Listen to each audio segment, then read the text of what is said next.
Hello everyone, my name is Ayush and today we'll be solving the problem of the day of Geek for Geeks. So basically let's understand what the question says.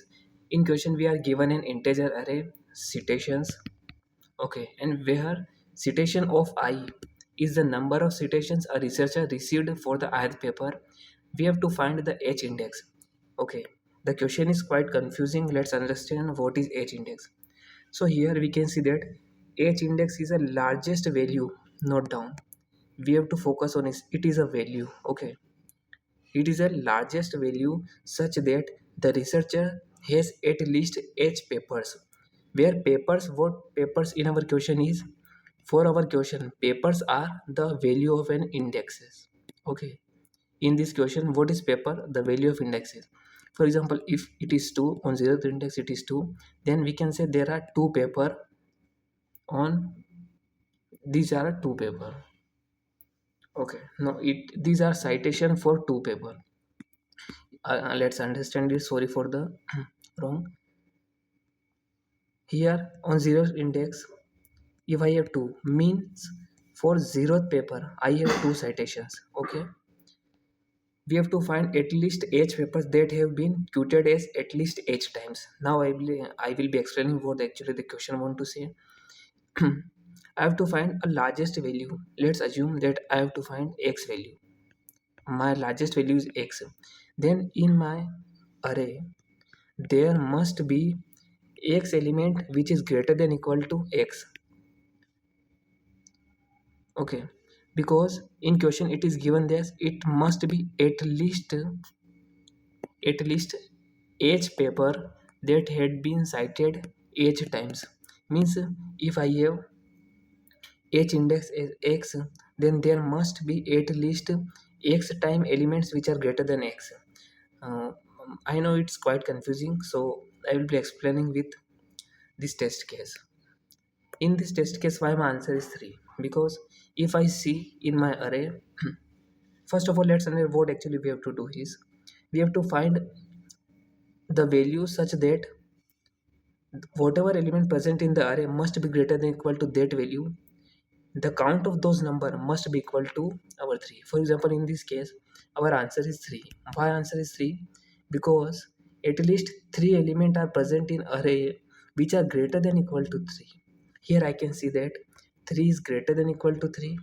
At least means it must be greater than equal to 3, cannot be lesser than 3. At least matlab it must be equal to 3, cannot be lesser than 3. Okay, 5 also satisfies my condition. 5 is greater than equal to 3 and 3 is greater than equal to 3. Means I see that there are three elements which are greater than equal to my 3. So this satisfies my condition that there is at least H paper that has at least H times. Means 3 paper appears to be 3 times. This is the question want to say to us. Taking one more example so it will be more clear to you. In the second test case we are given a array that is 5 4 2 1, and in this our answer is 2.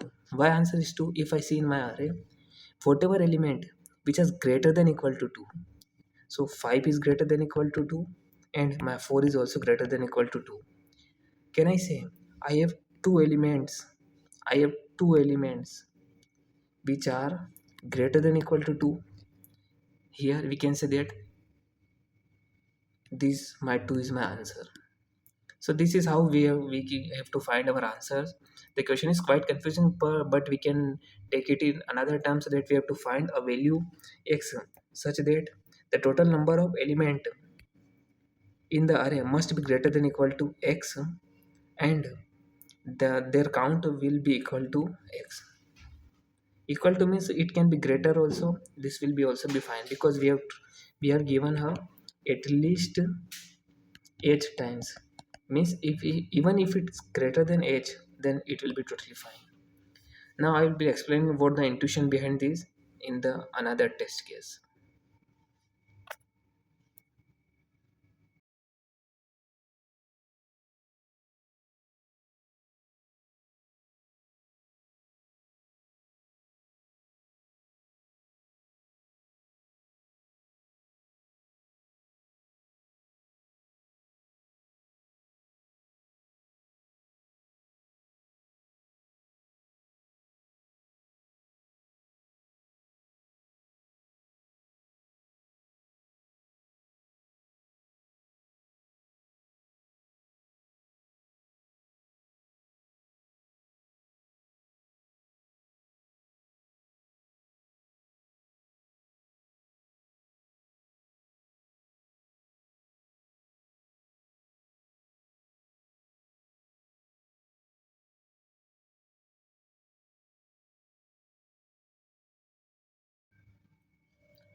In this array we see that our answer is 3, but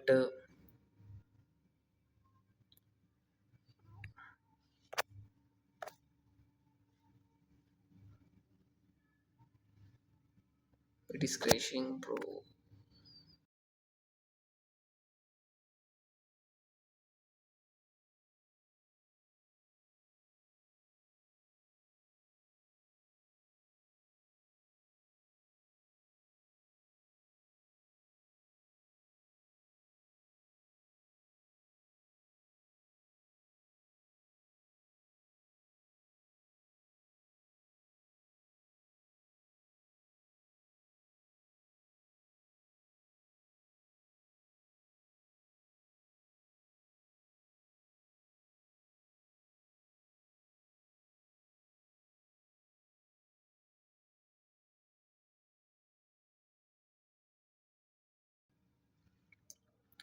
Let's see. Here, why our answer is 3, why not 1, 2, or 2? Let's see. If I take 1, that means I need a total of 1 elements which must be greater than equal to 1. Okay. So 3 is my 3 is my greater than equal to 1, fine. I find one element which is my greater than equal to 3. Do I need to check further? Obviously no, because I need at least one element. So 1 can be my possible answer. Okay, I will be taking it as a one of my possible answer. Okay, now let's check for 2. Can 2 be my answer? Yes, it can indeed my answer. I have to find two such element which is greater than equal to my 2. The number of element which is greater than equal to 2 must be at least 2 times. I don't mind if they are greater than 2 times. Okay, so since 3 is greater than my 2, fine, I got one number which is greater than my 2. Similarly, 5 is also greater than equal to 2, means I find two elements which are greater than equal to 2, means 2 might be my possible answer. But in question what we are said is we have to find the largest value. So in this case, if we see for 3, we have find that 3 is greater than equal to 3, 5 is greater than equal to 3, 3 is greater than equal to 3. So 3 is also my possible answer. Can 4 be my possible answer? Let's see there. If I take 4, I see that since my 3 is greater than equal to 4, this condition are not true, means the 5 is the only value which is greater than equal to my 4. Means I have total of one value which is greater than equal to 4, but according to the question I must need to find at least 4 values, but here I am getting only one values which is greater than equal to 4. So 4 is not my possible answer, and out of all possible answers I have to return the largest one. So this was the complete explanation. Now I will be explaining intuition, that how we can come the solution for this question. Okay, let's observe some pattern. In this array, I delete it. In this array, what are the possible answer we can have? Can I say 3 can be my answer, 0 can be my answer, 5, 3, means I can say that in the range of 1 to 5, 0 to 5 can be my answer. Anything can be my answer, which is nothing but the minimum and the maximum element in an array. What I want to say is I will be trying with each and every element in an array. I will be look for first if it is possible, then if it is possible I look for second, I look for 3, then I look for 4, then I look for 5. Across all my candidates, whatever give me the maximum value, this could be my final answer, because I have to go for the maximum one. So one thing here to observe, that I can simply say that I have to find a range under which my element lies. So here it can say that 0 to 5 is my range. 0, 1, 2, 3, 4, 5. Okay. This is my range in for this question. The first solution that you can think of is that you will go for 0 and check for entire array. Again you go for 1 and check for entire array. But one thing to observe in this question is we have this value in sorted order. Okay, these values are in sorted order. Can I say, if we have values in sorted order, what algorithm we can think of? Obviously a binary search. Okay, so what we can do is we can simply apply a binary search on it. This will be my low, this will be my high. We can apply binary search. Now I will be doing a dry run for this code and explaining you further process.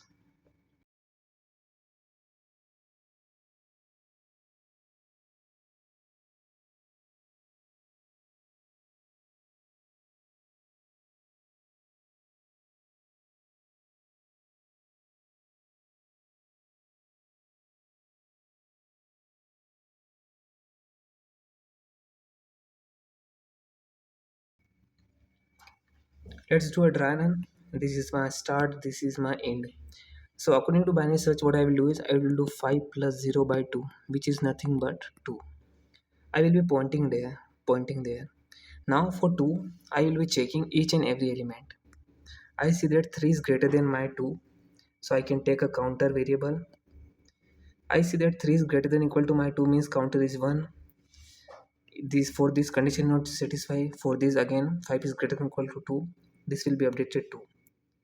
The moment I see that my count is equals to my 2 means I found the number of elements which are greater than equal to 2 is equal to my this element. So this is my possible answer.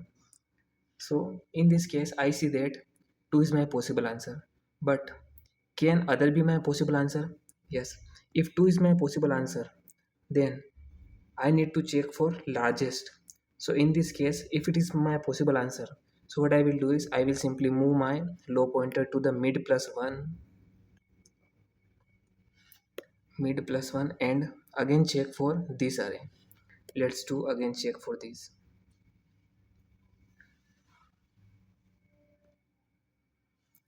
Okay, now 5 plus 3 by 2 will give me 8.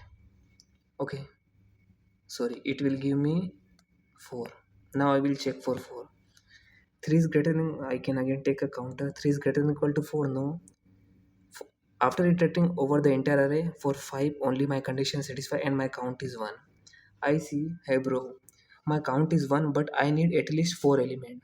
So the moment my condition not satisfy means I cannot go for a greater value. Now I have to remove this portion and I have to look for this side portion.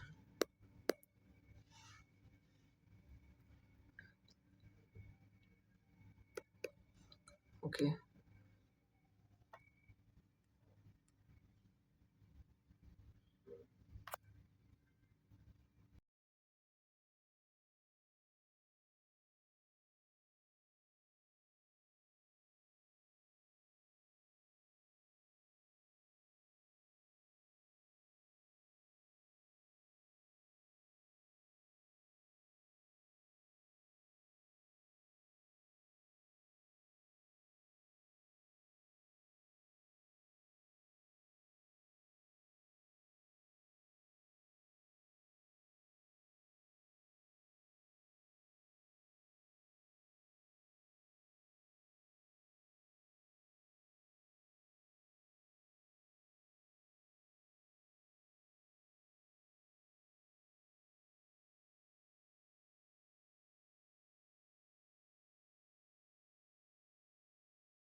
Now we see that for our condition does not satisfy, then what according to my movement, do I need to move my low pointer to this side or I have to move my high pointer to this side?